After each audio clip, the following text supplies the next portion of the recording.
Okay, so I'm working from home today, and I thought I'm kind of tired of looking at the computer screen. Maybe there's an opportunity here to just do a quick video and, my messy office, and maybe some of the, not necessarily a home theater tour, but maybe some of the new things have updated. Of course, you may have seen my 4K home theater hall and update to 4K.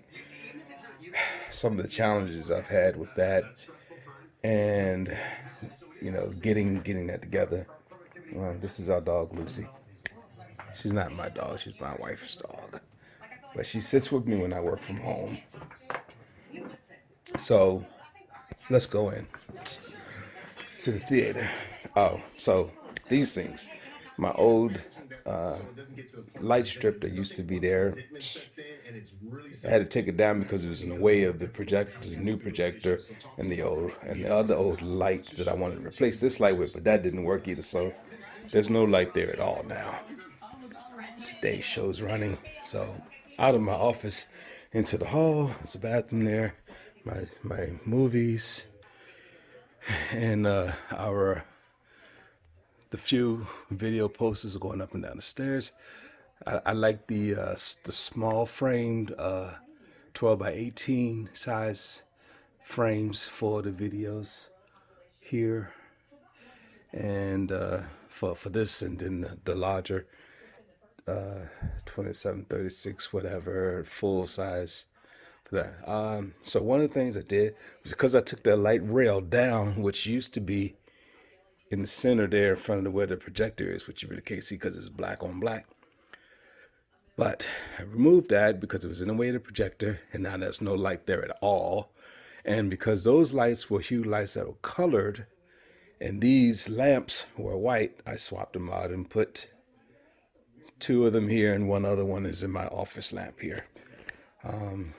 So this is the room the way it normally is, dark.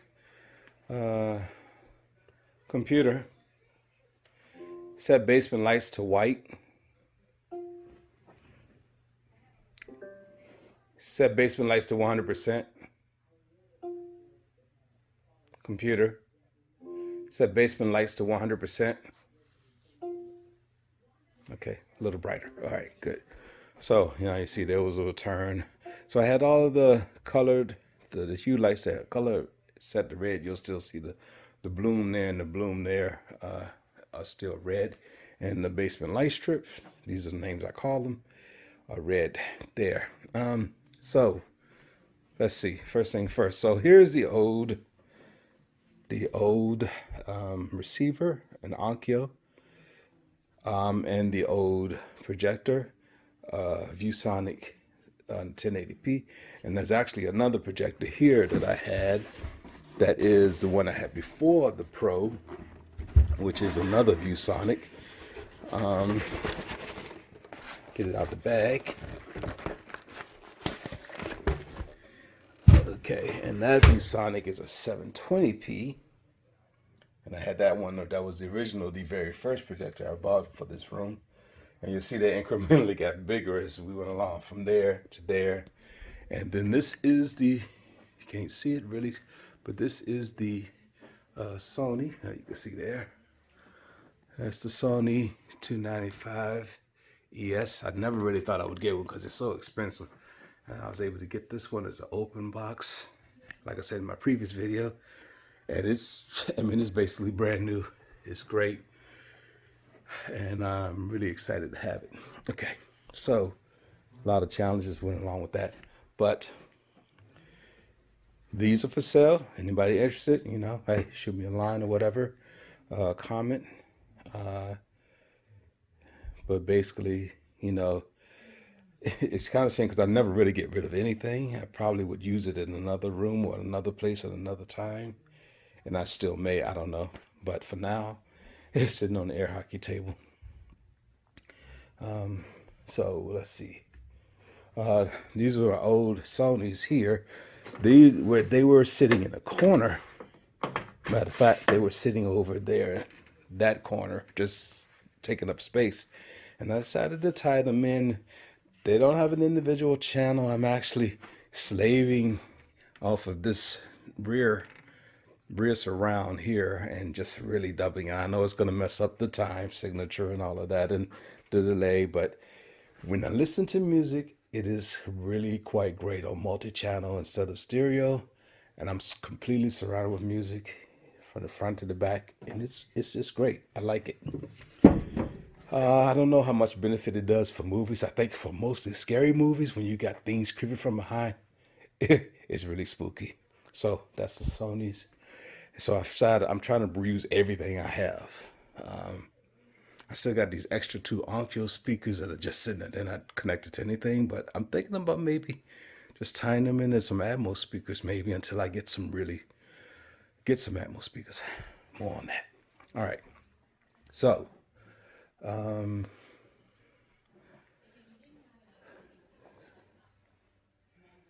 let's see. Computer, tell how many to turn on Xbox. So my controllers are over here charging. The PlayStation controllers, I got 3 of those and 2 Xbox controllers. So the old Xbox, the Xbox One, I gave to my daughter. She puts it in her bedroom now. And I upgraded and got this Xbox One X, which I didn't really know much about. I knew there was a 1S, and then this X. I was in the PX, and boom, I saw it, and it was $2.99 when it used to be $4.99. I'm like, well, I need to get that. And it's pretty dusty, but amazing is that I just didn't know. Slimmer, doesn't have that extra, people already know this, I'm sure, have that extra brick for the power supply. That's gone. It's just a cable. Faster processor, more memory. I mean, probably went, I don't know what the previous one was, but this is 12 gigs. So it's a big jump. Even if it was 8 to 12, that's a big jump. I've got a little switch here. Switch to tie in with my Asus. So I had one quantum gateway router from Verizon that's upstairs in my wife's office, and a couple repeaters that coax repeaters that was sending signal. And I kind of got sold on this idea of getting this Asus router, which was a 3-pack, one here, one on each floor, basically, one here, one in the main living room, and one upstairs on the top floor. And they all do a link thing together and share. So that works okay, but it's not as great as I thought, honestly. But what I did was I just J-rigged a wire from my wife's office is just above here, and a wire out through the window and down in here up to this. Don't look at all the wires back here, but up here into this router, and then in this router to the switch. And actually off of that switch, connect to another switch in my office, and now my computer, my laptop are hardwired instead of being Wi-Fi, and those things are much better wired now. And then here, the Xbox and the PlayStation are both hardwired. They were before, but they were hardwired to the coax boxes, which were limited to 450 megabits per second for speed, throughput, what have you.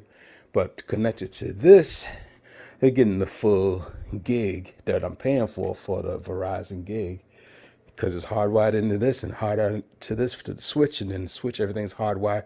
So the speed on the Xbox and the PlayStation 4 are so much faster now, so much better than just using Wi-Fi, because there was limitations on the coax box. This is not using coax, it's using an RJ45 on this Asus, so speed is better. My favorite large center channel is the RC64 Mark III, and I got this. I was looking at the Mark II. I ordered it on eBay, and the seller on eBay contacted me and said, I'm sorry, I apologize. We don't have any more Mach 2s, but I will get you a deal and let you get a Mach 3 for the same price. I was like, I didn't even know the Mach 3 existed at the time. So I got the higher end clips center channel for the exact same price as I was paying for the Mach 2. I got the Mach 3, and it's great. And all of the power is coming off, and always has come off of the receiver. Now, this is my new receiver, a D9. Never had a D9 before. And this receiver is incredible. It's incredible. It's the 40 X Series 4500. And I just didn't know what I was missing. From the Onkyo to this receiver is so much smarter, so many more capabilities, so many more features. It's just a really great receiver, and just smart. I had a break in one of my speaker wires when I was doing my Odyssey setup, and it just would not let me get past that. It knew there was a break. I had to take the wires apart and fix it, and before it would finish the Odyssey setup. My other receiver had no idea. It just went on. But great receiver. And it is a 9.2.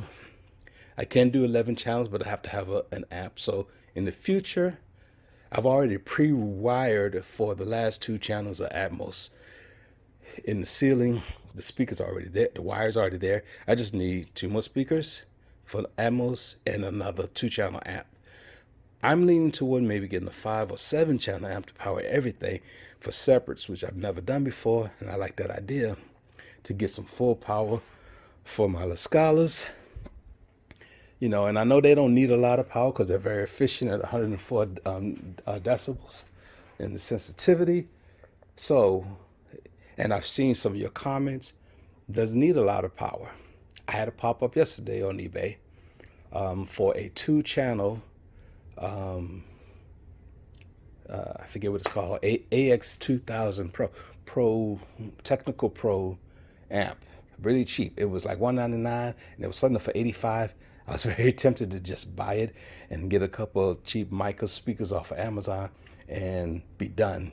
But it's not really what I want, and I'm not trying to buy anything anymore. I've spent way too much money on these things. I need to cool off for a while, pay some bills off, and then maybe next year look at actually getting something nice like an Emotiva. I would love to have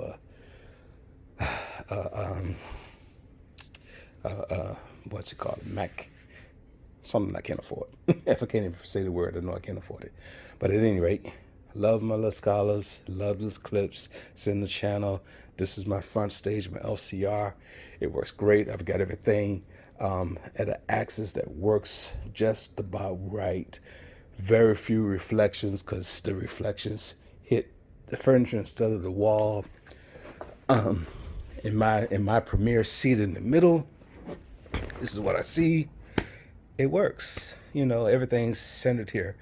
But with the new receiver I have with the Odyssey, you can do 8 different checks of the mic for spaces, and I've done it all around this seating area. And it just, for now, works. Made some other changes. So the 2 SVS prime elevations you see here against the black, they're almost invisible, but they used to be there. You see the holes are still in the wall. If you look a little closer, still the holes there are just haven't patched or in here. So that's where they used to be, and it just didn't feel the effect of the Atmos for it being so far away. So I actually moved the couch back a little bit when I put in the Sony, because it needed, well, the ViewSonic only needed 12.6 feet to get for the size of this 110-inch screen. The Sony needed 15.7 feet, so it needed to go back. And as it went back, I moved the couch back, which moved all of the timing back. What I didn't do was change the side speaker. So the side speaker is another set of Sonys. So these 2 sets of Sonys I inherited from a family member, and They're really good speakers, actually. And I wanted to use them, so I do. And they're my side surrounds here. Great. The bass on these are exceptional. It's tight. The sound is good. I always feel like somebody's sneaking up on me when I'm watching the movie because they're so precise. Amazing. But I had to move, and I had to move. I didn't have to, but I wanted to. I moved the prime elevations from the ceiling there to from the wall there to the ceiling here to bring them closer to me and to angle it more direct to my seating locations. And it works. It works so much better than where it was. What I didn't want to do, what I wanted to do, but I didn't do, was run these wires in the ceiling and down because it's just so much more work. So I just put some little strip there, and it's already black there so you can barely see it. The problem was when I put the projector in, where I originally had it, didn't work here because it made a shadow on the screen. So I had to move it over a few inches, and that made more holes in the ceiling. And so my ceiling was perfect. It was black, and it looked like there was a hole in the ceiling, like it was a tray or something. I used to have a piece of wood there that held up the projector because I was afraid it was not going to be tight in the stud. Took that down. Running the wires was a nightmare, honestly. So I had to put this in just to cover it, and it was late at night, and I was getting tired, and I went a little crooked and wiggly trying to make this. It didn't go straight. I left it that way. So putting up the projector, this thing is heavy. It's huge. It's at least 3 times bigger than the previous projector. It's heavy. And I bought this little cheap projector mount for it, which they wanted. I couldn't even return it because the money they want to return it was almost as much as buying it. So I just kept it. I'll sell it to somebody or something. But that's over here. This thing here.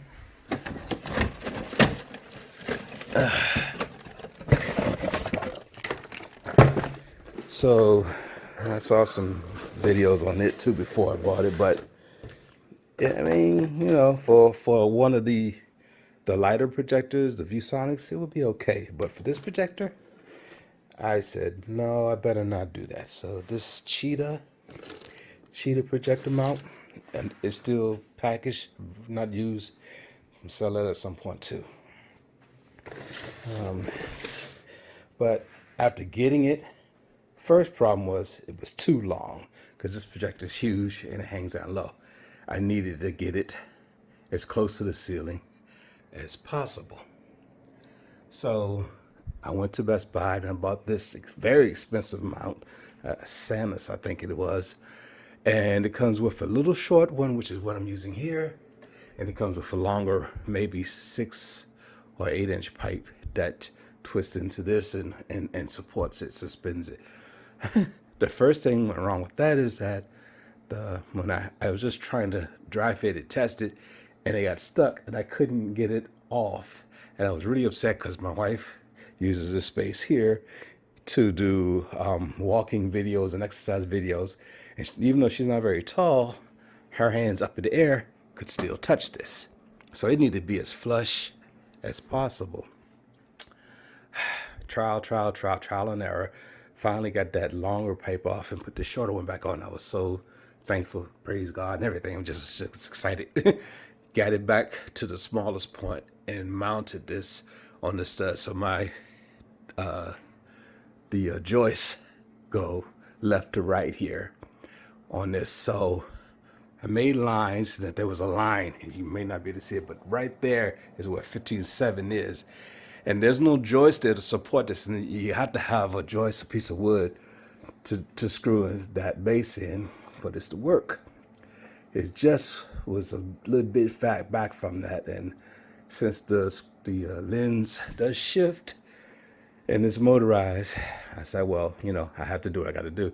I don't want it to be too far forward. I don't want it to be too far back, so I put it right on the next stud here. So there's a joist here, and there's another one there. Actually, right on that line is the next joist, but that's too close. Then it would have been too close.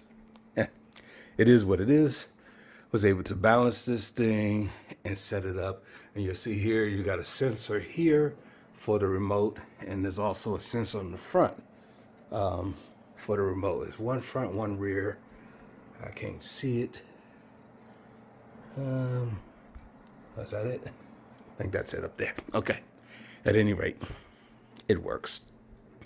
The buttons are here on the side.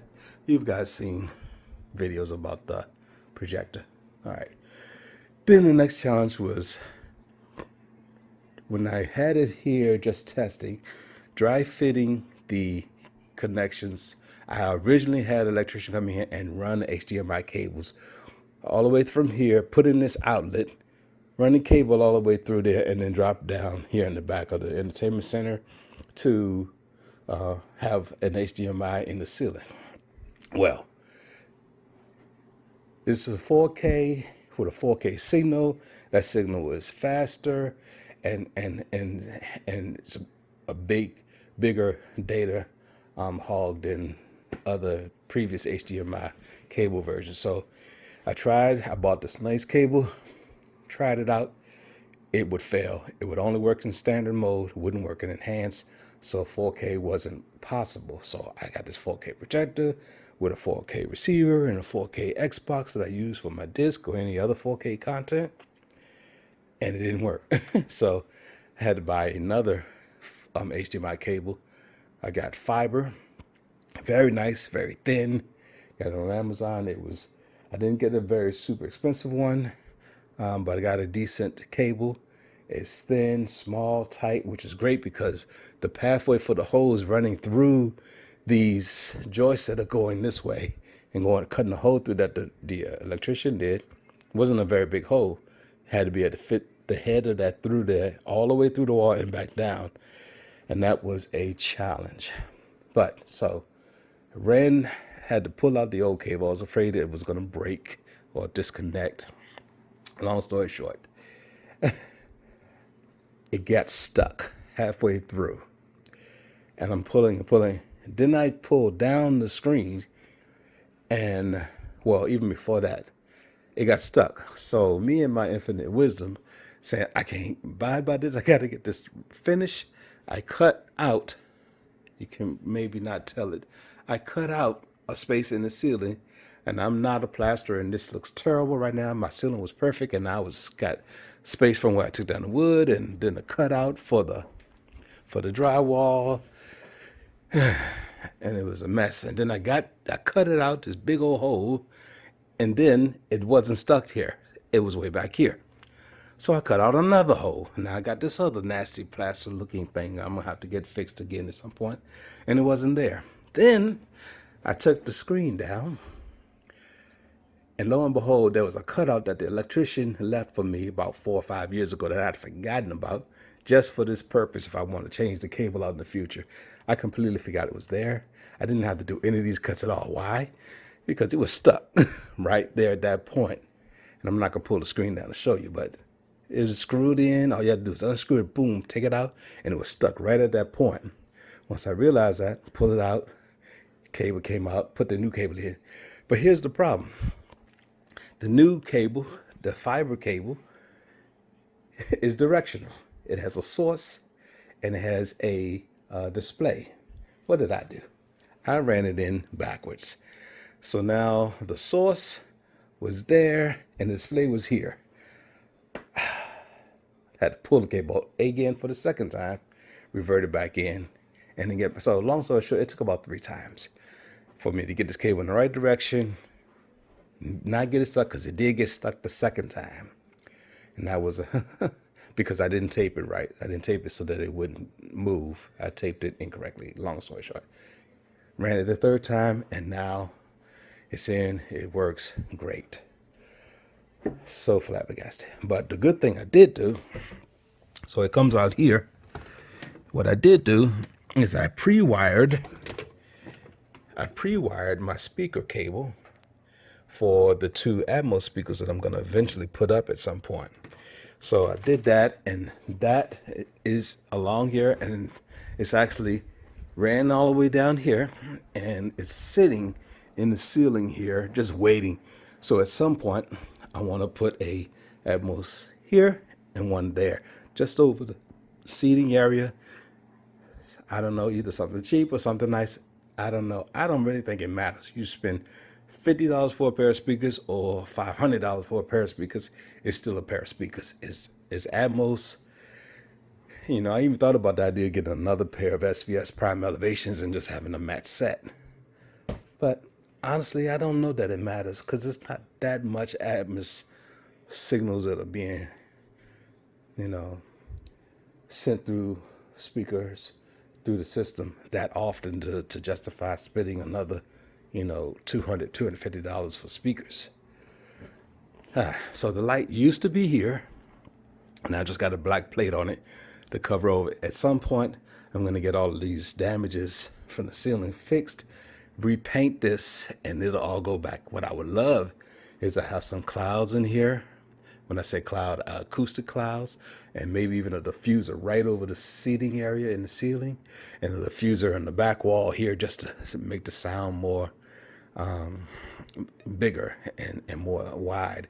At some point, I want to put, even though I've limited reflections here because of the way everything's angled and it actually sounds pretty good, some absorbers on the sides here, behind the speakers, behind the speakers, behind the speakers, and on the side wall just to reduce any other possible reflections.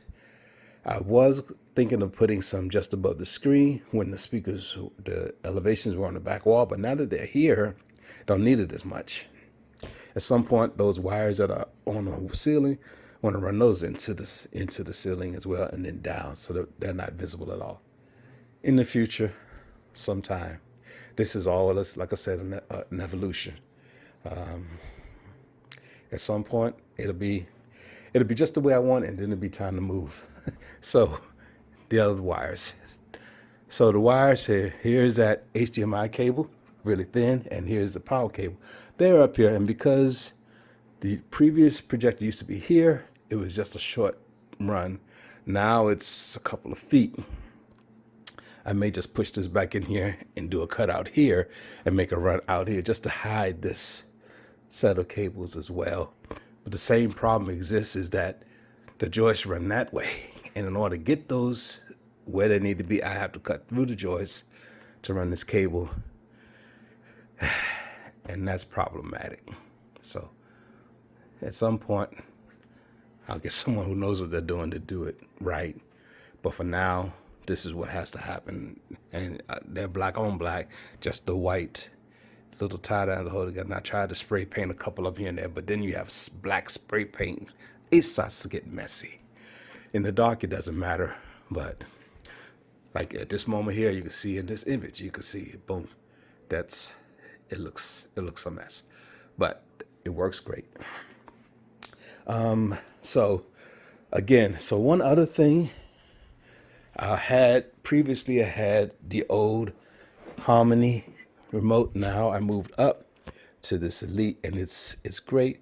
My wife still hasn't quite figured out how to use it. She never did. And my daughter, who uses this room probably more than any of us, Lucy's back. But it's great.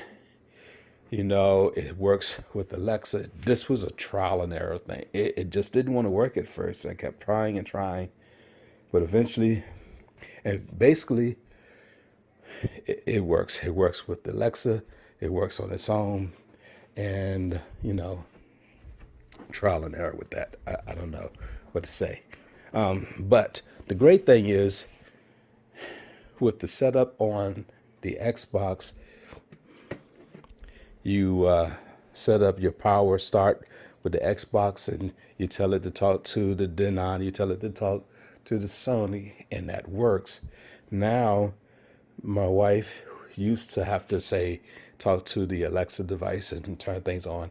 She doesn't have to do that. And now she can just use the Xbox remote, turn that on, it turns on everything. Turns on the projector, the Denon, and the game console itself.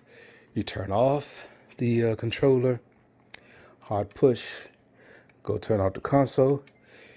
It turns everything off. She doesn't need to say anything. She just does what she normally knows how to do, which is pick up the controller. She will pick up the controller rather than pick up the Harmony remote. She doesn't like too many buttons, too much going on, too many things to know.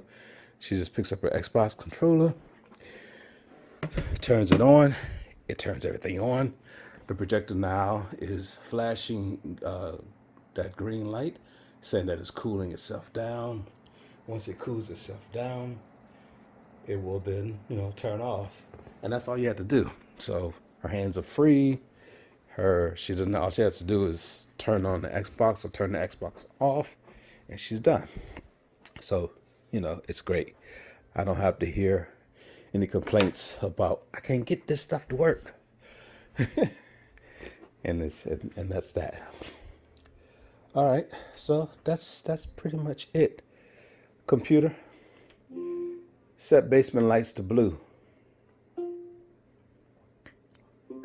So basement lights are the lights. But if I say jam, then that's every light that's a color light. So computer, set jam lights to blue. I'm not quite sure how to help you with that. Let me help you. Computer, set jam lights to blue. And you'll see those now turn blue. So everything's blue now. And blue is nice. It's my favorite color, as of course you can see on the walls. But red looks so much better. Computer, set jam lights to red.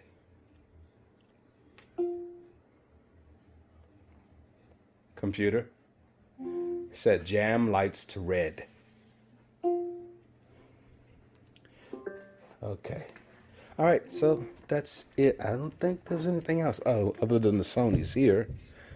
Take this off, if I can get it off one hand. So that's the Sony on the side in red. It's a 512 model. And that's it. These are great. Old vintage. My father-in-law, these was his, and he had them from the 60s on with the album collection. So I inherited the album collection, these speakers, and these speakers.